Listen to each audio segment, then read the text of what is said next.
నా బిడ్డ కోసం నేను చేస్తున్న అన్వేషణ ఇకపై జనవరి 26 సోమవారం నుండి శనివారం వరకు మధ్యాహ్నం 3 గంటలకు. ఇవే ఇవే జీవన తరంగాలు, ఇవే ఇవే జీవన తరంగాలు, జీవన తరంగాలు. ఇంకా భూమి మీదికి రాని నా బిడ్డ భవిష్యత్తు ఎలా ఉంటుందో తలుచుకుంటేనే భయమేస్తుందమ్మా. ఇప్పుడు బాధపడి ప్రయోజనం ఏంటమ్మా? ఆ ఇంటి మనిషివి కావాలని నీ జీవితానికి నువ్వే ఊరేసుకున్నావని నేను బాధపడని క్షణం లేదు. నిన్ను చూసి చాలా రోజులైంది. కళ్ళల్లోనే ఉన్నావు దీపా. ఆ దేవిక పెళ్లికొచ్చి నిన్ను చూడొచ్చలే అనుకున్నాను, కాని ఆ పెళ్లికి నువ్వు రావద్దని చెప్పావు. ఏ నేను రావడం నీకిష్టం లేదా? ఎక్కడో ఉన్న దేశముఖిని పిలిచి నిన్ను పిలవలేదే అని మొదట్లో బాధపడ్డాను. కాని నువ్వు రాకుండా ఉండడమే మంచిదయిందమ్మా. అలా అంటావేంటి దీపా? అవునమ్మా, నువ్వొచ్చుంటే మన బంధువుల్లో నువ్వు కూడా మాట పడాల్సొచ్చుండేది. ఆ దేవిక గారు చేసిన పనికి ఇక్కడ నేను ప్రతి విషయంలోనూ అవమానం పడుతున్నాను.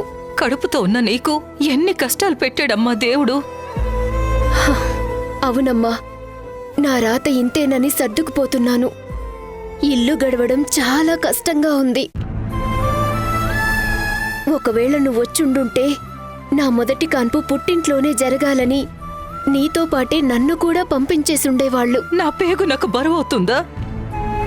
నువ్వొస్తానంటే చెప్పు, నేనిప్పుడే తీసుకొస్తాను. వద్దమ్మా, మన ఊర్లో హాస్పిటల్స్ ఏవి సరిగ్గా ఉండవు. అదే ఇక్కడైతే అన్ని ఫెసిలిటీస్ ఉన్న హాస్పిటల్స్ ఉన్నాయి. నా డెలివరీ ఇక్కడ జరిగితేనే నాకు నా బిడ్డకి సేఫ్టీ. అందుకే రావద్దంటున్నాను. ఎక్కడికెళ్ళినా ఎదవ గోల. నా తలరాతిలా తగలేడినట్టుంది. ఏమైందండి? ఇంకేం కావాలి? బయటికి వెళ్తే చాలు అందరూ మా పిన్ని న్యూస్ చూసి నన్ను ఒక టెర్రరిస్ట్ని చూసినట్టు చూస్తున్నారు. ఏదైనా పని మీద వెళ్తే చాలు ఆ దొంగ నోట్లు ఆవిడ వాళ్ళ మనిషి అని మొహం మీదే నీ పని చెయ్యమని చెప్పి పంపిస్తున్నారు. ఛ, ఏం బతుకు! తలెత్తుకొని తిరగలేకపోతున్నాను.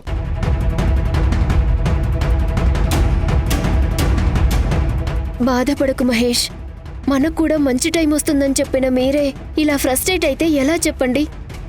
నా కోసం, మన బిడ్డ కోసం ఈ కోపాన్ని కంట్రోల్ చేసుకోండి ప్లీజ్.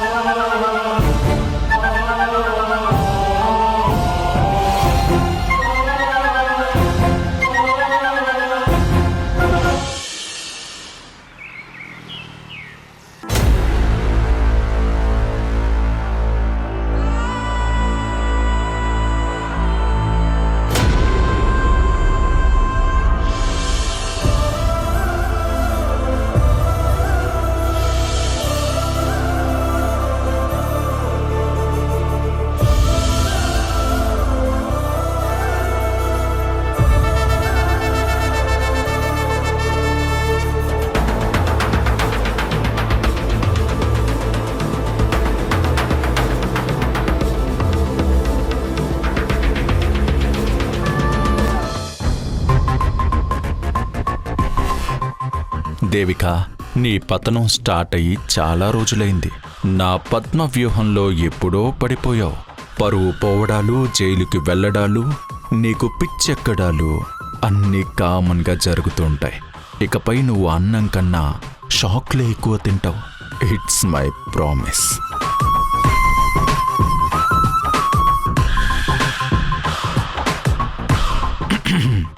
దేవిక, ఇదిగో టాబ్లెట్స్ వేసుకో.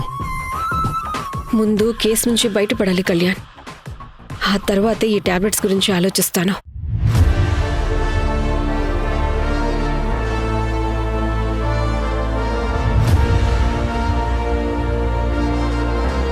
పెళ్లి కంకణం కట్టుకున్న చేతులకి సంకెళ్ళు వేశారు. ఒకరోజు మొత్తం జైల్లో ఉండేలా చేశారు. వాళ్ళెవరైనా వదిలిపెట్టనని నీ మీద ఒట్టేసి చెప్తున్నాను. నో కళ్యాణ్, భర్తగా మీరు నా కష్టాన్ని తప్పించాలనుకోవటం సరైనదే.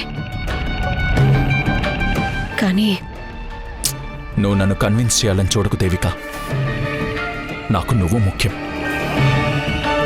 నీ హెల్త్ అంతకన్నా ముఖ్యం.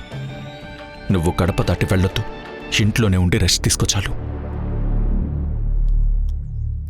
నా మీద మీకున్న ప్రేమే శ్రీరామ రక్షలా నన్ను కాపాడుతుంది కళ్యాణ్.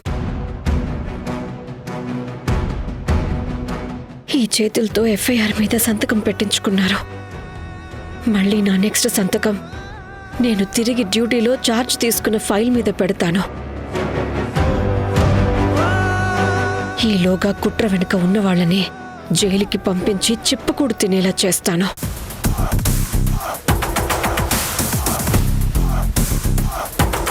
ముందు పెళ్లి వీడియో చూస్తే ఏదైనా క్లూ దొరుకుతుందేమో చూడాలి కళ్యాణ్. అలాగే ఎస్ఏ హెల్ప్తో నగల మీదున్న బిఎస్ఏ మార్కును కూడా అడిగి తెలుసుకోవాలి. ఉండండి, నేను ఇప్పుడే కాల్ చేస్తాను.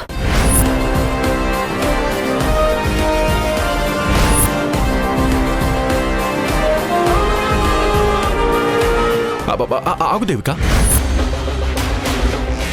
తొందరపడొద్దు. ముందు నీ చుట్టూ ఉన్న శత్రువులెవరో కనిపెట్టాలి. పోలీసులనైనా సరే ఇందులో నమ్మడానికి వీల్లేదు.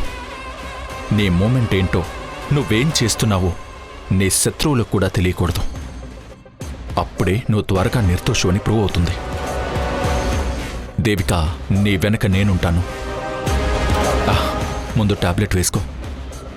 నా గురించి ఇంత ముందు చూపుతో ఆలోచించినందుకు చాలా థ్యాంక్స్ కళ్యాణ్. కానీ మీరు బిజినెస్ మీద ఫోకస్ చేయండి. ఇదిగో, నువ్వు టాబ్లెట్స్ వేసుకుంటే నేను ఆఫీస్కి వెళ్ళి బిజినెస్ చూసుకుంటాను.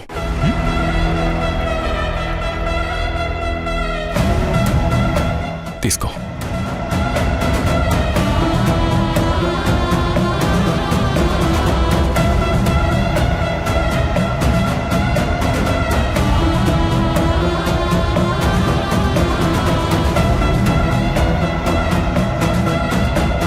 రెస్ట్ తీసుకో.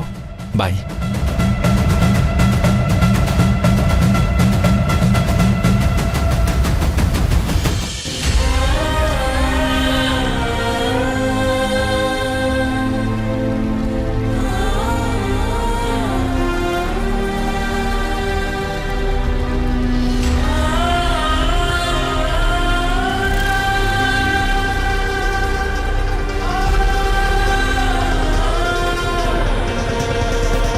అమ్మా, స్టేషన్ నుంచి రాగానే పిన్నిని చూడాలని నేను ఎంతగానో ఎదురు చూస్తానని మీకు తెలుసు కదా. మరి పిన్ని వాళ్ళ ఇంటికి నన్ను పిలవకుండానే వెళ్ళిపోయారేంటి? నువ్వక్కడికొస్తే బ్రీఫ్ కేసులో దొరికిన నీ గాజుల విషయం దేవికతో చెప్పాల్సొస్తుందేమో అని పిలవలేదు. ఎన్ని రోజులని నిజాన్ని దాస్తామమ్మా? అది సొంత చెల్లెల దగ్గర నిజం దాచడం అంటే కష్టం కదా. మనం చెప్పేదానికన్నా ముందే పిన్నికి నిజం తెలిస్తే, మనల్ని ఎందుకు నిజం చెప్పలేదు అని నిలదీస్తే ఏమని సమాధానం చెప్తావమ్మా?